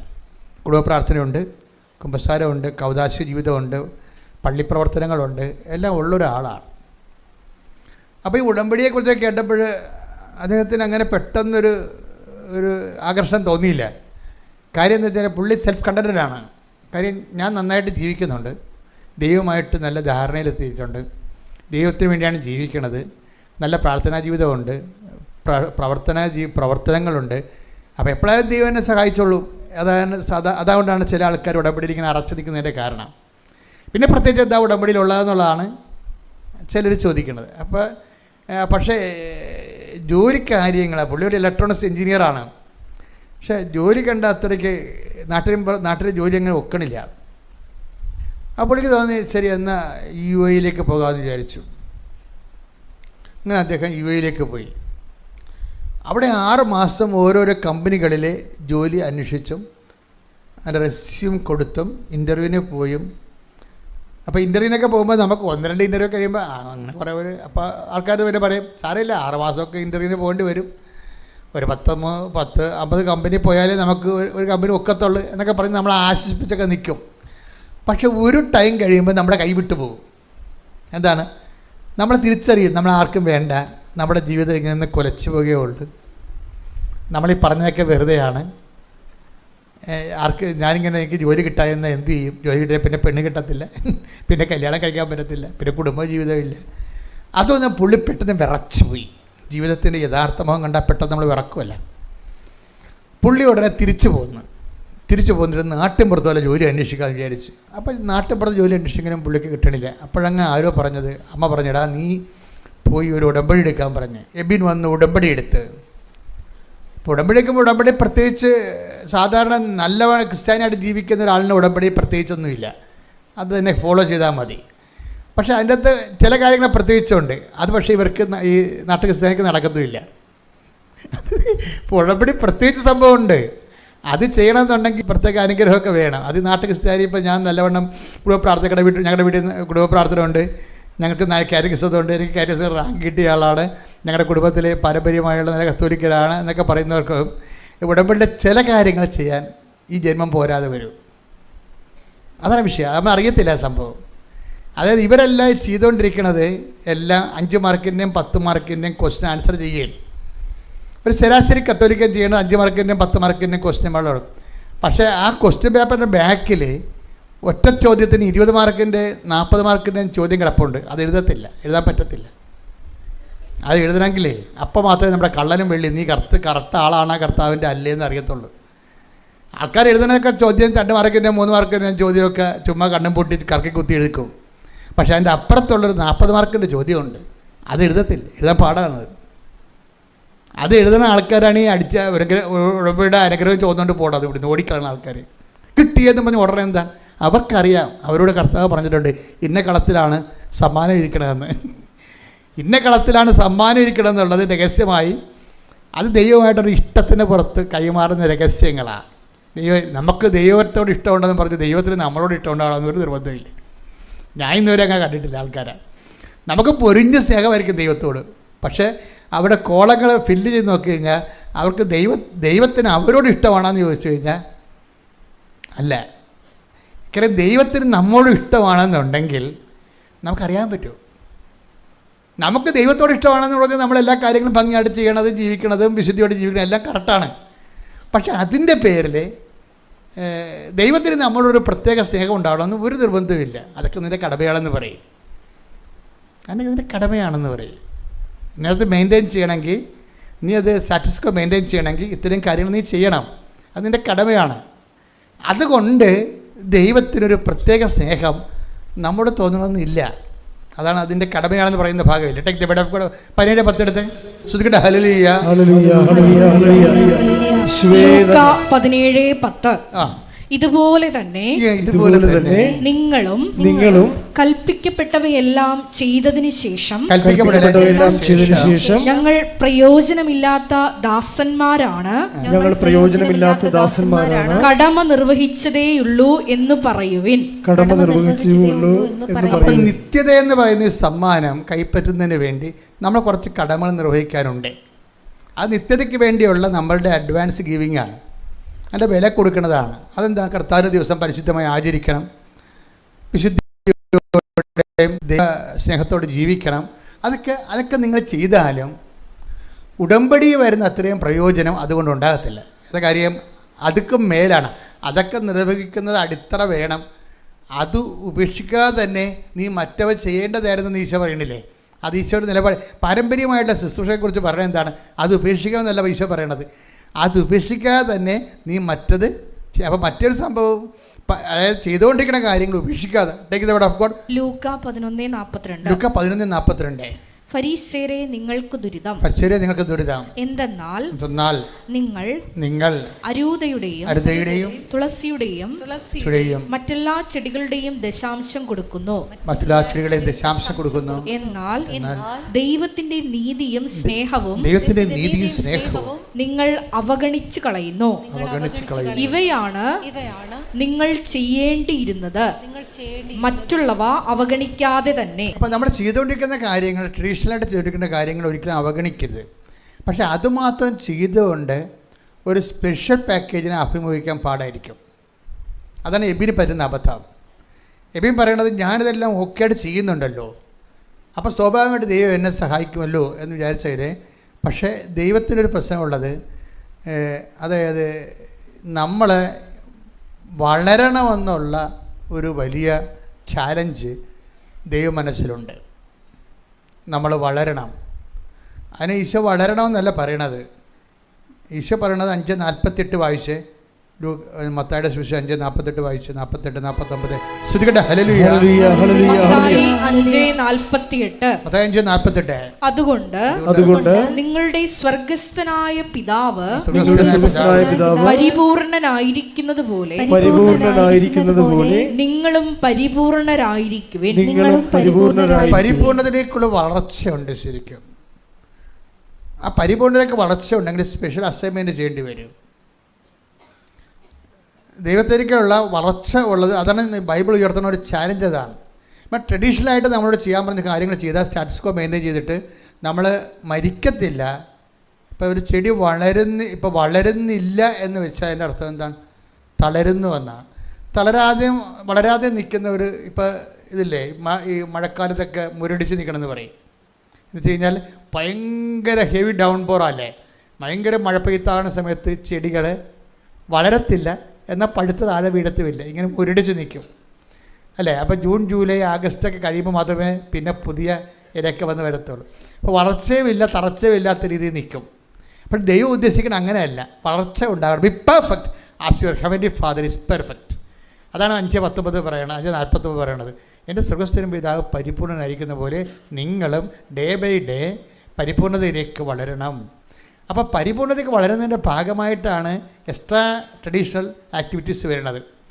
Extra traditional activities, ഇപ്പോൾ ഉടമ്പടി അതാണ്, അവിടെയാണ് പ്ലേസ്മെൻറ്റ്. ഉടമ്പടിയിൽ എക്സ്ട്രാ ട്രഡീഷണൽ ആക്ടിവിറ്റീസ് ഉണ്ട്, പാരമ്പര്യത്തേക്കാൾ വ്യത്യസ്തമായിട്ടുള്ള ആക്ടിവിറ്റി. അതെന്താണെന്ന് പറഞ്ഞാൽ എന്താണ്? അതെന്താണെന്ന് അത് ചെയ്യാൻ അപ്പമാർക്കിൻ്റെ ചോദ്യമാണത്. അത് എബിനെ സംബന്ധിച്ച് അത് ചെയ്യണില്ല. കാര്യം ഇവൻ ഉടമ്പടി എടുത്തിട്ട്, അങ്ങനെ ചെയ്യാത്തൊരു ഉടമ്പടി എടുത്തിട്ട് വലിയ കാര്യമൊന്നുമില്ല. എബിൻ ഉടമ്പടി എടുത്തതാ. എബിൻ ഇതെല്ലാം കേട്ടിട്ട് ഇതെല്ലാം പരാജയപ്പെട്ടിട്ട് പിന്നെ വന്ന് ഉടമ്പടി എടുത്ത ആളാണ്. ഉടമ്പടി എടുത്തിട്ട് ഈ 2-3 മാസമായിട്ട് വർക്ക് ചെയ്യണില്ല, ആരും വിളിക്കണമില്ല, തിരക്കണമില്ല, CV ചോദിക്കണില്ല, ഇൻ്റർവ്യൂ ഇല്ല, ഇങ്ങനെ ഇരിക്കുകയാണ്. അപ്പോൾ അവൻ ചോദിച്ചു, ഉടമ്പടി എടുത്തിട്ടും എനിക്കെന്ത് പറ്റിയെന്ന് ചോദിച്ചു.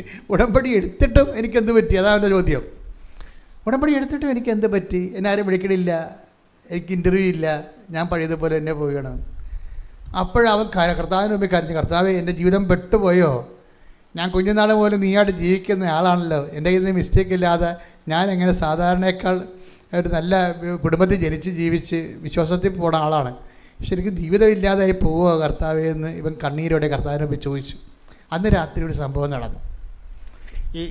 ഈ ഹൃദയം ഇളക്കി ചോദിക്കുമ്പോൾ നമ്മുടെ മനസ്സ് പതറി ചോദിക്കത്തില്ലേ? അപ്പം ദൈവം മറുപടി പറയും. അത് ഒരു സംശയമില്ല കാര്യത്തിൽ. നമ്മൾ ഇത്രൂടി ഓക്കെ ആണെന്നുണ്ടെങ്കിലുണ്ടല്ലോ ദൈവം 2 മറുപടി പറയും.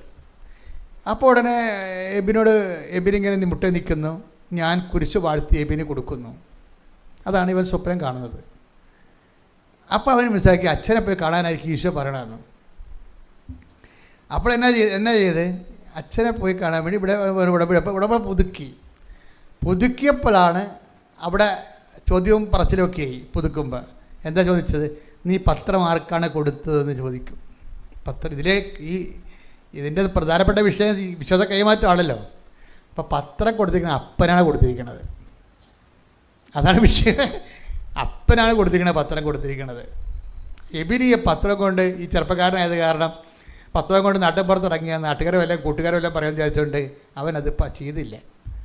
അപ്പം നമ്മുടെ വിഷയം, നമ്മൾ എത്ര ട്രഡീഷനാണെന്ന് പറഞ്ഞാലും എത്ര വിശുദ്ധനാണെന്ന് പറഞ്ഞാലും ദൈവത്തിൻ്റെ മനസ്സ് ഒരു ഘട്ടം കഴിഞ്ഞാൽ പിന്നെ ഉള്ള പേയ്മെൻ്റ് എല്ലാം കർത്താവ് നേരിട്ട് നടത്തുന്ന വിഷയങ്ങളായതുകൊണ്ട് അതെല്ലാം വിശ്വാസ കൈമാറ്റത്തിലാണ്. വിശ്വാസ കൈമാറ്റത്തിൽ ചിലപ്പോൾ തന്തക്ക് വിളി കേൾക്കും, തോന്നിവാസം പറയും, ആൾക്കാർ കളിയാക്കും, ആക്ഷേപിക്കും, മുറിവ് പറ്റും, കുറേ തരത്തിൽ കുറേ പ്രശ്നം ഉണ്ടാവും. ഈ പ്രശ്നങ്ങൾക്ക് അന്നേ കാളിയെന്ന് പറഞ്ഞ് കാറി കൂപ്പി നാട്ടുകാരെ വിളിച്ച് ഏൽപ്പിച്ചാൽ അതിന് മാർക്ക് ഉള്ള മാർക്ക് കൂടി പോവുകയും ചെയ്യും. അത് ഹൃദയത്തിൽ സംഗ്രഹിക്കാനേ പറ്റത്തുള്ളൂ. ആധ്യാത്മിക ജീവിതം വളരെ തന്ത്രപരമായിട്ട് ജീവിക്കേണ്ടതായ ജീവിതമാണ് ശരിക്കും പറഞ്ഞാൽ. അപ്പോൾ ഇവൻ അത് മനസ്സിലാക്കിയിട്ട് പറഞ്ഞ് ഇത് ഞാൻ കൊടുത്തോളാം എന്ന് പറഞ്ഞു. ഇത് ഞാൻ കൊടുത്തോളാം, അടുത്ത പ്രാവശ്യം വരെ ഞാൻ തന്നെ പോയി, ഭയങ്കര പാടുള്ള പരിപാടിയാണ് എന്നെ സംബന്ധിച്ചിടത്തോളം, എന്നാൽ ഞാൻ തന്നെ കൊടുത്തേക്കാമെന്ന് പറഞ്ഞ് അവൻ ഇവിടെ വന്ന് അച്ഛനെ കാണുമ്പോഴാണ് ഞാൻ ഈ കുരിശ് കൊടുക്കണത്. അപ്പോൾ 10 ലക്ഷം പരീക്ഷ പ്രാർത്ഥിച്ച കുരിശാണ് ഞാൻ കൊടുക്കണത്. അപ്പം ഞാൻ ഈ പരീക്ഷക്കാർക്ക് കൊടുക്കുമ്പോൾ അത് പറഞ്ഞേ കൊടുക്കത്തുള്ളൂ. മക്കളെ 2 ലക്ഷം പേര് പ്രാർത്ഥിച്ച കുരിശാണ് മക്കൾക്ക് തരണത്. മക്കൾക്ക് ഇതിൻ്റെ അകത്ത് 0 ഇൻവെസ്റ്റ്മെൻ്റ് ആയതുകൊണ്ടാണ് ഞാൻ നിങ്ങളോട് പറയണത്. കാരണം അവരെല്ലാം 16 വയസ്സ് 17 വയസ്സൊക്കെ, അവർക്ക് വലിയ അറിവൊന്നുമില്ലല്ലോ. അപ്പോൾ അവിടെ ഞാൻ പറഞ്ഞ് മനസ്സിലാക്കി കൊടുക്കും, മക്കൾ ഈ സമയത്ത് വിശ്വാസപ്രമാണം ചെല്ലണം, ഈശോനെ കൈ തരുന്നതാണ്, നിങ്ങൾക്ക് പറ്റാത്ത 2 കാര്യങ്ങൾ ഈശോയോട് പറയണമെന്നൊക്കെ പറയും. നിങ്ങളോട് വല്ല മുതിർന്നവരോട് ഞാനത് പറയത്തില്ല, പിള്ളേരോടൊക്കെയാണ് പറയത്തുള്ളത്. അപ്പോൾ ഞാൻ ഇന്ന പ്രാർത്ഥന ഇപ്പോൾ പ്രാർത്ഥിക്കാൻ പോകുന്നത്, അതിൻ്റെ അർത്ഥം ഇതാണ്, അപ്പോൾ നിങ്ങൾ ഇങ്ങനെ പറയേണ്ടത്, അതൊക്കെ പിള്ളേരോട് പറയും. കാര്യം എന്താണ്, അവർക്ക് നിങ്ങളോട് ഇൻവെസ്റ്റ്മെൻ്റ് ഇല്ലാത്ത ആൾക്കാരാണ്. അപ്പോൾ കാര്യം മനസ്സിലാക്കി അവരെ ചെയ്തോളൂ ഭംഗിയായിട്ട്. അപ്പോൾ അത് കൊടുത്തു കഴിഞ്ഞ് ആ കുരിശ് കിട്ടിയ രാത്രി പെട്ടെന്ന് UAE നിന്ന് അവനെ വിളിച്ചു. അതാണ് തടസ്സം, അതാണ് തടസ്സം മാറുമെന്ന് പറയണത്. ഇവൻ ഇവിടെ തീരുമാനം എടുത്തത് എന്താണ്, വിശ്വാസം കൈമാറാൻ തീരുമാനിച്ചു. അതായിരുന്നു അവൻ്റെ പിഴവ്. അതായിരുന്നു ആ തീരുമാനം ഞാൻ തന്നെ കൊടുത്തേക്കാം എന്ന് പറഞ്ഞ് അത് കറക്റ്റ് ചെയ്ത്, അപ്പോൾ ഞാൻ കുരിശ് കൈ കൊടുത്തപ്പോൾ ഈശോ അവൻ്റെ കൈ കിട്ടിയ പോലെയായി. അവൻ അന്ന് രാത്രി അത് വിതിൻ നോ ടൈമാണ്. അതായത് നമ്മളെപ്പോഴും എൻ്റെ മക്കളെ മനസ്സിലാക്കണം, അങ്ങനെ കാലവിളംബം എന്ന് പറയുന്നത് ദൈവത്തിൻ്റെ നയപരിപാടിയുടെ ഭാഗമല്ല. കാലവിളംബം ഉണ്ടാക്കണം നമ്മളാണ്. Take the word of God. ശ്രുതിക്കട്ടെ ഹല്ലേലൂയ ഹല്ലേലൂയ ഹല്ലേലൂയ ഹല്ലേലൂയ യേശുവേ നന്ദി. ഹല്ലേലൂയ ഹല്ലേലൂയ ഹല്ലേലൂയ ഹല്ലേലൂയ ഹല്ലേലൂയ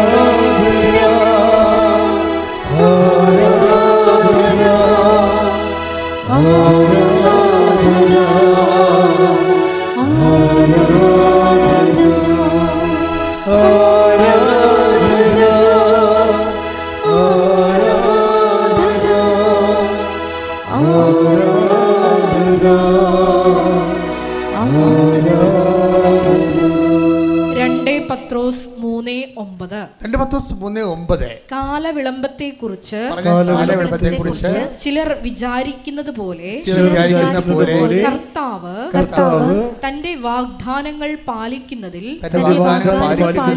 താമസം വരുത്തുന്നില്ല. ആരും നശിച്ചു പോകാതെ എല്ലാവരും അനുദപിക്കണമെന്ന് അവിടുന്ന് ആഗ്രഹിക്കുന്നത് കൊണ്ട് നിങ്ങളോട് ദീർഘക്ഷമ കാണിക്കുന്നുവെന്നേയുള്ളൂ. അപ്പൊ എന്നെ കുട്ടരച്ച് പിടികിട്ടില്ലേ? അതൊന്നിട്ട് വായിച്ചേ കാലവിളംബം വായിച്ചേ. 2 പത്രോസ് 3:9 കാലവിളംബത്തെക്കുറിച്ച് ചിലർ വിചാരിക്കുന്നത് പോലെ കർത്താവ് തന്റെ വാഗ്ദാനങ്ങൾ പാലിക്കുന്നതിൽ താമസം വരുത്തുന്നില്ല. അപ്പൊ പ്രഖ്യാപിത നിലപാടിതാണ് കർത്താവിന്റെ. എന്താണ് കാലവിളംബം വരുത്തുന്നത് പോലെ കർത്താവാണ് കാലവിളംബം വരുത്തുന്നതെന്നാണ് നമ്മൾ ധരിച്ചിരിക്കണമെന്നാണ് പറയണത്. കർത്താവാണ് കാലവിളംബം വരുത്തുന്നത്, താമസിപ്പിക്കുന്നത് നമ്മൾ ധരിച്ചു വെച്ചിരിക്കണമെന്നാണ് ഈ പറയണത്. പക്ഷേ എന്ത് പറയുക, നിങ്ങളുടെ ധാരണ തെറ്റാണ്. ദൈവത്തിൻ്റെ പ്രഖ്യാപിത നയപരിപാടികളിൽ കാലവിളംബം ഇല്ല, അങ്ങനൊരു സംഭവം ഇല്ല. പിന്നെന്താ, കർത്താവ് തന്നെ വാഗ്ദാനം പാലിക്കുന്നതിൽ കാലവിളംബം വരുത്തണില്ല. പിന്നെ ആരാണ് കാലവിളംബം വരുത്തുന്നത്? നമ്മൾ ആ വാഗ്ദാനം പ്രാപിക്കാൻ വേണ്ടിയുള്ള പ്രീറിക്വസിസ്റ്റ് ഉണ്ട്. കർത്താവ് വാഗ്ദാനം പാലിക്കണമെങ്കിൽ നമ്മളോട് പറഞ്ഞിട്ടുള്ള പ്രീറിക്വസിസ്റ്റ് ഉണ്ട്. എന്താണ്? മുൻ ആവശ്യം. കാലവിളംബം കർത്താവ് വരുത്താതിരിക്കാനുള്ള ടെക്നോളജി എന്താണ്? അതിൻ്റെ തന്ത്രം എന്താ? അതിൻ്റെ പ്രീറിക്വസിസ്റ്റ് ഉണ്ട്. അതെന്താണ്? മുൻ ആവശ്യം. എന്താണ്? അനുതാപം. അതാണ് പറയണത്. കേട്ടില്ല നിങ്ങൾ? ഒന്നുകൂടെ വായിച്ചത്. ആരും നശിച്ചു പോകാതെ എല്ലാവരും അനുദപിക്കണമെന്ന് അവിടുന്ന് ആഗ്രഹിക്കുന്നത് കൊണ്ട് നിങ്ങളോട് ദീർഘക്ഷമ കാണിക്കുന്നുവെന്നേയുള്ളൂ. പോളിഷ് ലാംഗ്വേജ് ആണ്. നിങ്ങളോട് ദീർഘക്ഷമ കാണിക്കുന്നേ ഉള്ളൂ. പച്ചക്ക് പറഞ്ഞാൽ എൻ്റെ പൊന്നുമോനെ അനുദപിക്കാതെ കാലാണ് കിട്ടത്തില്ലെന്നാണ് ഈ പറയണത്. മനസ്സിലായില്ലേ? നിങ്ങളോട് ദീർഘക്ഷമ കാണിക്കണമെന്ന്. ദീർഘക്ഷമ എന്ന് വെച്ച് കഴിഞ്ഞാൽ ഈ സംഭവം നീണ്ടു പോകുന്നല്ലേ പറഞ്ഞ അർത്ഥം.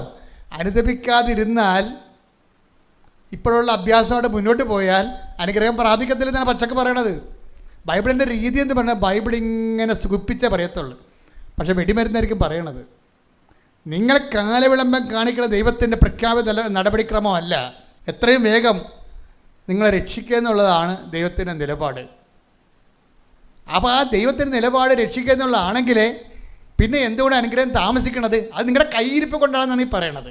അനുതാപം നിങ്ങളുടെ വിഷയമാണ്, ദൈവമല്ല അനുദപിക്കേണ്ടത്, നമ്മളല്ലേ അനുദപിക്കേണ്ടത്. അപ്പം നിങ്ങൾ ചിന്തിക്കണം, കർത്താവ് നമ്മുടെ വിഷയത്തിൻ്റെ കാലവിളംബം വീട് കിട്ടണില്ലല്ലോ. ഇപ്പോൾ കഴിഞ്ഞ ദിവസങ്ങളിലൊരു സാക്ഷ്യം ഉണ്ടായി. നന്ദനയുടെ സാക്ഷിയാണ്. നന്ദനയുടെ സാക്ഷി എന്ന് പറഞ്ഞത്, നന്ദന ഒരു പാലായിൽ നിന്ന് നന്ദനയും നന്ദയുടെ അമ്മയും അപ്പനും ആങ്ങളെയും കൂടിയാണ് ഈ സ്റ്റേജിൽ കയറിയിരിക്കണം. കുടുംബത്തോടെ കയറിയിരിക്കുകയാണ്. അതിനകത്തൊരു വിഷയം എന്ന് പറഞ്ഞാൽ അങ്ങനെ കയറാൻ കാരണം നന്ദനയുടെ കുറേ വിഷയങ്ങളുണ്ട്. അത് നമ്മൾ സാക്ഷ്യം നല്ല പൊട്ടിപ്പൂരൻ സാക്ഷ്യമാണ്. കാരണം നന്ദന വളരെ അറിവ് ഉള്ള ആളാണ്. ദൈവമായി ഒരു ജൂലൈയിൽ ഉടമ്പടി എടുത്ത ആളാണ്.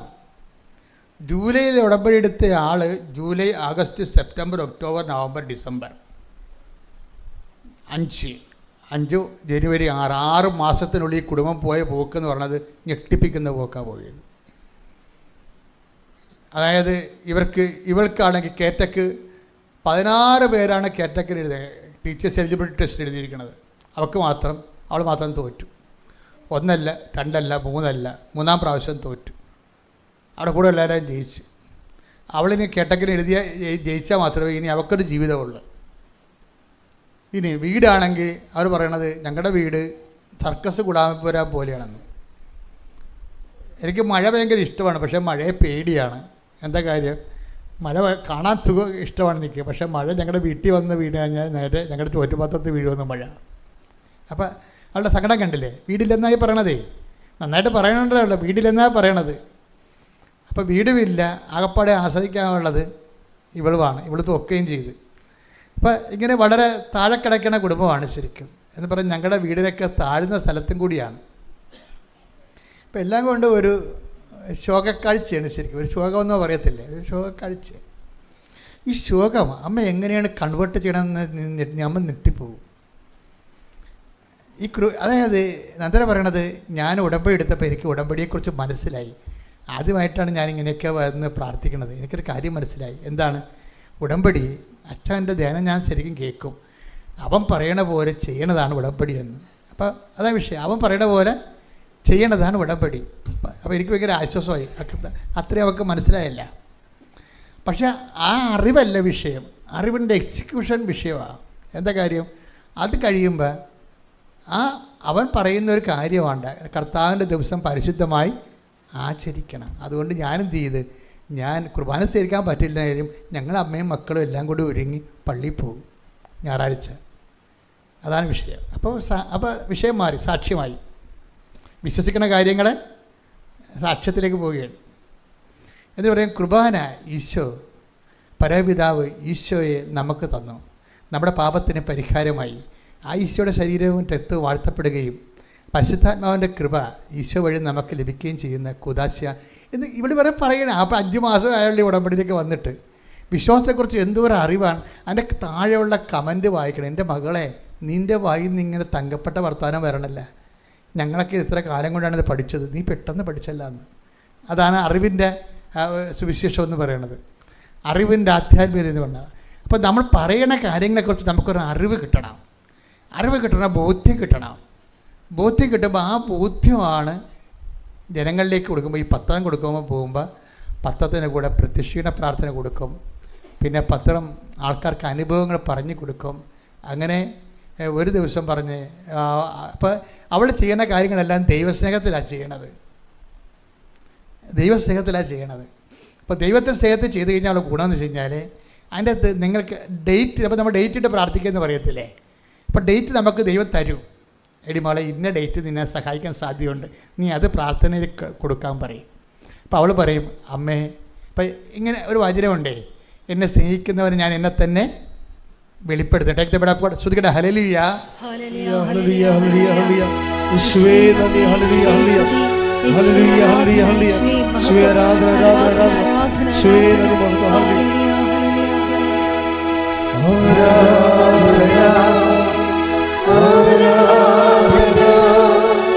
യേശുവേ ആരാധന ആരാധന ആരാധന യേശുവേ ആരാധന. യോഹന്നാൻ 14:21. എന്റെ കൽപ്പനകൾ സ്വീകരിക്കുകയും എന്റെ കൽപ്പന സ്വീകരിക്കുകയും പാലിക്കുകയും ചെയ്യുന്നവനാണ് എന്നെ സ്നേഹിക്കുന്നത്. എന്നെ സ്നേഹിക്കുന്നവനെ എന്റെ പിതാവും സ്നേഹിക്കും. ഞാനും അവനെ സ്നേഹിക്കുകയും എന്നെ അവന് വെളിപ്പെടുത്തുകയും ചെയ്യും. അതാണ് വിഷയം.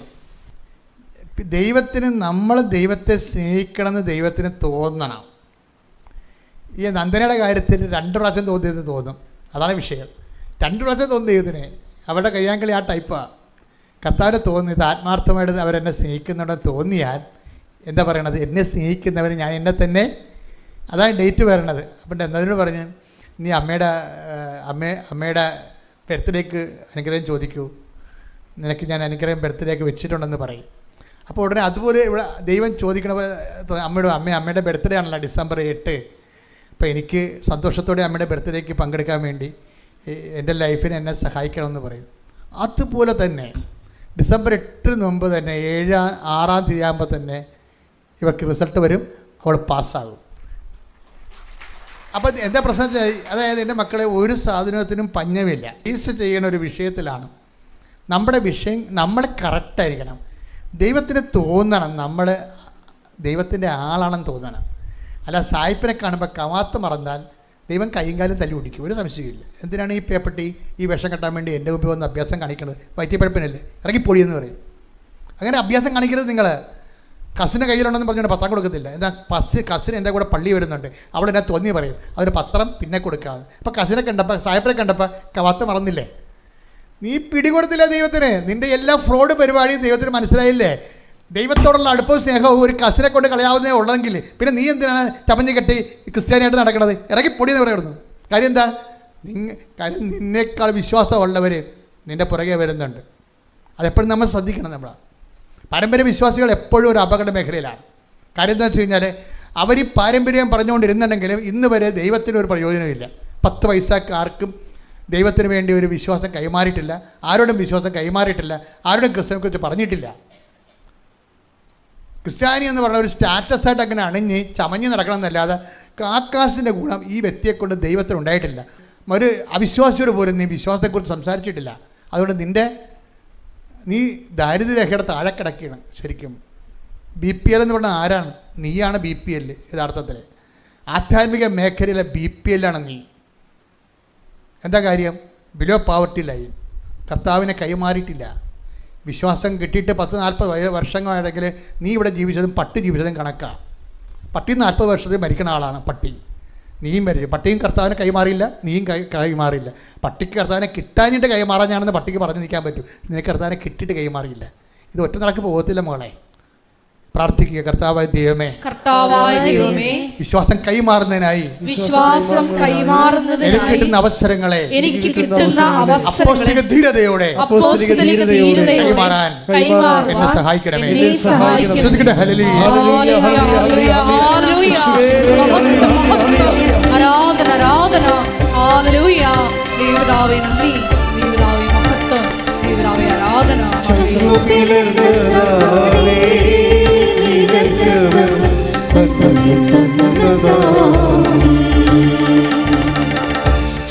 പിളർന്നതാണേ നിരന്തരം തന്നെയും തന്നതാണേ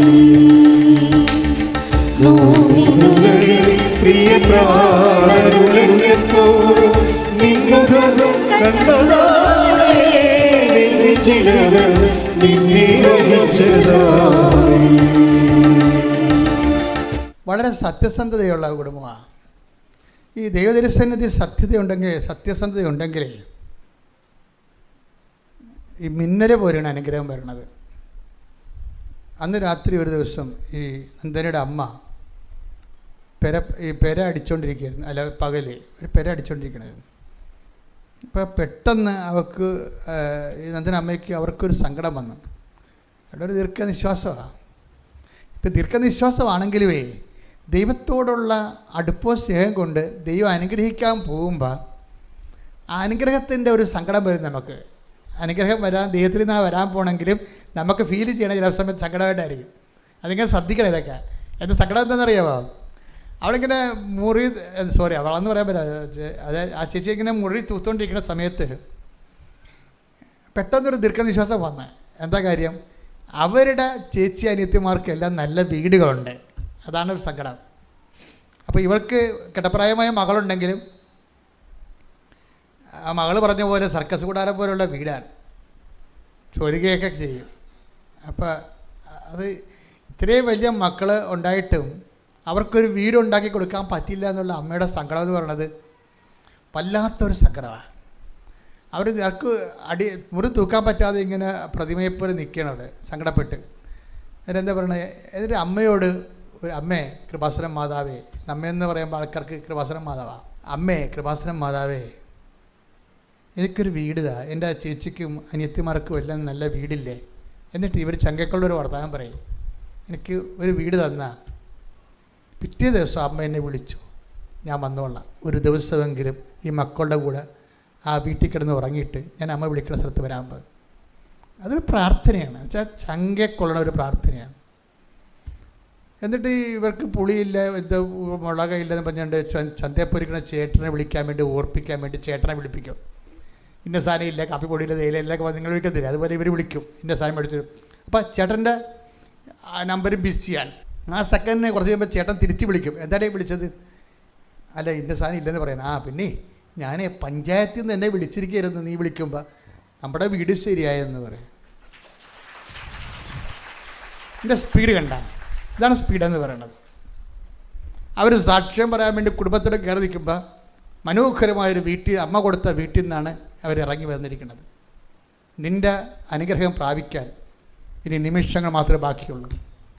നീ ദൈവത്തോട് ചേർന്ന് ദൈവത്തിന് വേണ്ടി ജീവിക്കാൻ വേണ്ടി തീരുമാനിക്കുക. ആ തീരുമാനം സത്യസന്ധമായ മാത്രം മതി. സ്തുതിക്കട്ടെ. ഹല്ലേലൂയ, ഹല്ലേലൂയ, ഹല്ലേലൂയ, ഹല്ലേലൂയ.